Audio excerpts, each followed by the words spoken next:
Hello, I'm going to show you now a brief demonstration on diminished chords and augmented chords. Now, first of all, what is a diminished chord? Well, diminished chord usually, let's start with the absolute basics. Diminished chord is basically gives that sort of evil sounding kind of approach to it, and basically what that is on bass, it applies differently on different instruments. Obviously with piano you have more register, more notes available to you, but the simplest way to do a diminished chord on bass is your root. So let's take D for example, 5th fret of the A string, okay? So you play D. Now instead of playing your 5th, flatten your 5th. So if we go root, 5th, and then flatten the 5th, and then add in an octave. And that is your basic way of doing a diminished chord. Now the reason it sounds diminished is because you've got that clash interval there of flattened 5th and the root. Now there is more to it than that in terms of the theory side of things, but I thought with this video I'll keep it simple, straightforward. That is the standard sort of shape that you need really to play a diminished chord. So it is root, flattened 5th, and octave. And you can apply that all over the neck. Keep that same shape. It's the same you would with a guitar really. A lot of guitar chords have a specific shape, especially bar chords, major, minor, have a specific shape. And this can sort of be applied to the bass. So again, root, flat 5th, and then octave. Pretty much the basic way of doing it. Okay, now augmented is slightly different to that. See this shape here?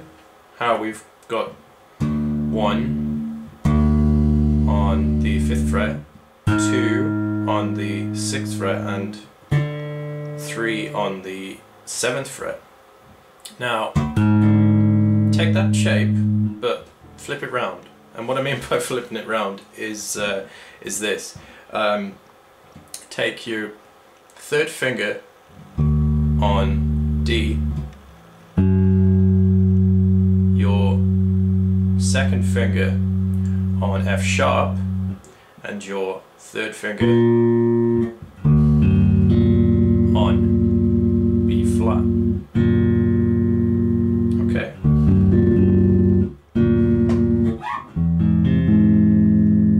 See how it gives it sort of a spooky kind of feel. Now that's basically what we're doing there. Is we are using the major 3rd, so the root. Let's go back to D, keep it the same. The major 3rd, so the root, major 3rd, with the 2nd finger. In D's case, this is F sharp. And then you're using a B flat, or in this case, it would be an A sharp. And now that gives it a kind of major but sort of spooky feel to it. And those are your two standard shapes for diminished and augmented.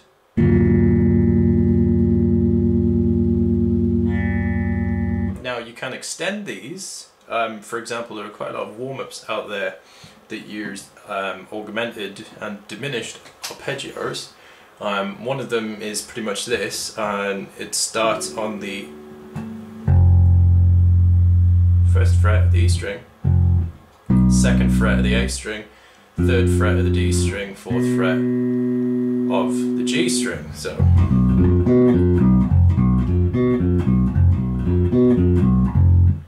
and now to change that to make it augmented, we do it in reverse, except starting on the 4th fret of the E string, and then back again,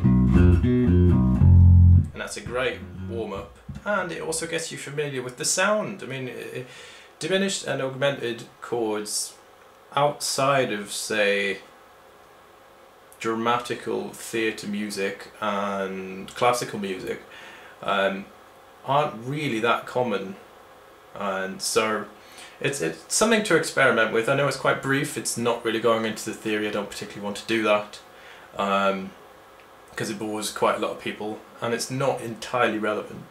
So I hope that's a nice brief introduction there to augmented and diminished chords.